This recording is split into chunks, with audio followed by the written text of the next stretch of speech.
Hi students, this is Learn the Skill. আজি আমি ভিডিঅ'টোত কথা পাতিম যে এক্সাম হল টিপছৰ বিষয়ে। ইয়াত থাকিব তোমাক এক্সাম হল কি কৰিব লাগিব, এক্সাম ফিয়াৰ যদি কাৰোবাৰ আছে তেনেহ'লে কি কৰিব লাগিব, আফটাৰ এক্সাম তোমালোকে কি কৰিব লাগিব, এণ্ড যাৰ সিলেবাছ কমপ্লিটেড হোৱা নাই তেওঁলোকে কি কৰিবা। তো ঠিক আছে, ব'লা আমি ভিডিঅ' ষ্টাৰ্ট কৰোঁ। ফাৰ্ষ্ট অফ অল তোমালোকে এক্সাম হলত 10টাৰ পৰা 10:15 ভিতৰত পোৱাটো চেষ্টা কৰিবা। ঠিক আছে, তাতকৈ আগতো ইমান পাব দৰকাৰ নাই, কাৰণ তোমালোকে এনেই ৰখি থাকিব লাগিব, এণ্ড তাতকৈ পিছতো নাপাবা। ঠিক আছে, 10:30 তোমালোকৰ এনি টাইম দিয়া আছে, অকণমান সোনকালে যাবা, কাৰণ তোমালোকৰ ক'ব নোৱাৰি ন ৰাস্তাত কি প্ৰব্লেম হয়।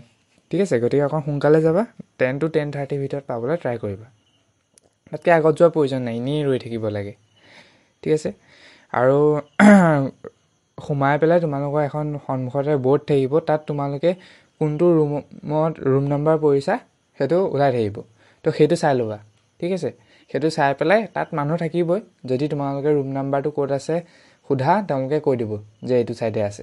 ঠিক আছে, এইটো ইমান ভয় খাবলগীয়া একো নাই। ঠিক আছে, ৰুম নাম্বাৰটো তোমালোকে চাই ল'লা, ৰোল নাম্বাৰ ৱাইজ ক'ত আছে, ৰুম নাম্বাৰটো গৈ পেলাই সেই মানুহজনক কৈ দিলা, তেওঁলোকে দেখাই দিব যে এইফালেকে আছে। তো তাত দেখিবাই তোমালোকে। দেন এতিয়া আহিছোঁ ছেকেণ্ড পইণ্টলৈ। ছেকেণ্ড পইণ্টটো হৈছে তোমালোকে 15 মিনিটমানৰ আগতে, মানে 10:45 মানত টয়লেট গৈ লোৱা। ঠিক আছে, টয়লেট কৰি আজৰি হৈ আহিবা, কাৰণ মাজতে অকণ টয়লেট যাবলৈ বেয়া হয়, এনেই যাবলৈ দিয়ে বাৰু, খালি নাযাবা মানে, কাৰণ সময়ো ক্ষতি হয়। ঠিক আছে, দেন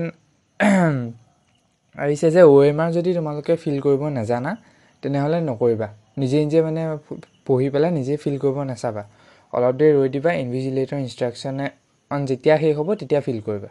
ঠিক আছে, তেওঁলোকে ইনষ্ট্ৰাকশ্যন দিব তেতিয়া ফিল কৰিবা। যদি জানা বাৰু বেলেগ কথা, যদি নাজানা ৰৈ দিবা। ঠিক আছে, পৰীক্ষা শেষ হোৱাৰ পিছত OMRখনে এডমিট কাৰ্ডখনে ইনভিজিলেটৰক জমা দিবা, উইদাউট ফেইল, এইটো পাহৰি নাযাবা। ঠিক আছে,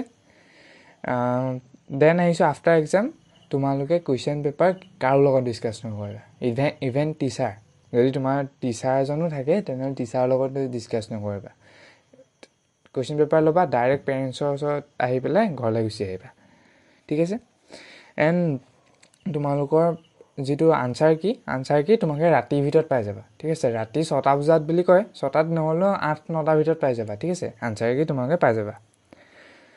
ঠিক আছে, তো এতিয়া আহিছোঁ যাৰ চিলেবাছ কমপ্লিট হোৱা নাই। চিলেবাছ যাৰ কমপ্লিট হোৱা নাই কোনো চিন্তা কৰিব লগা নাই, মই টুক্কা ষ্ট্ৰেটেজি এটা দিয়া আছে, টুক্কা ষ্ট্ৰেটেজিটো আৰামত চাই লোৱা, একদম আৰামত হৈ যাব, মানে উপায় নাই। লাষ্ট 1 উইক আছে, 1 উইকত টুক্কা ষ্ট্ৰেটেজি এই কামত দিব। ঠিক আছে, এইটোত it doesn't matter what rank you got, I am with you until you get a seat.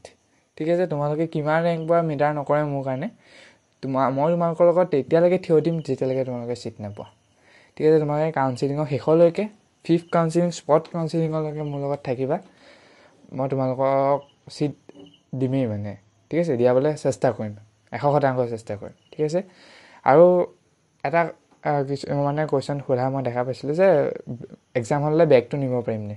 So' exam হ'লে তোমালোকে গেটৰ ওচৰলৈকে বেগটো নিব পাৰিবা, গেটত তোমালোকে ওলমাই থৈ গুচি যাব লাগিব, গেটৰ বাহিৰত। ঠিক আছে, তো গেটৰ বাহিৰত ওলমাই থৈ যোৱাতকৈ বেটাৰ তোমালোকে বেগ নিনিবা। ঠিক আছে, বেগ নিনিয়াকৈ তোমালোকে যাবা, এণ্ড ক্লিপবৰ্ড নিনিবা হা, ক্লিপবৰ্ড এলাউ নকৰে। ঠিক আছে, তো আজিলৈ ভিডিঅ'টো ইমানলৈকে আছিলে। তো আকৌ লগ পাম এটা নতুন ভিডিঅ', তেতিয়ালৈকে থেংক ইউ ছ' মাছ।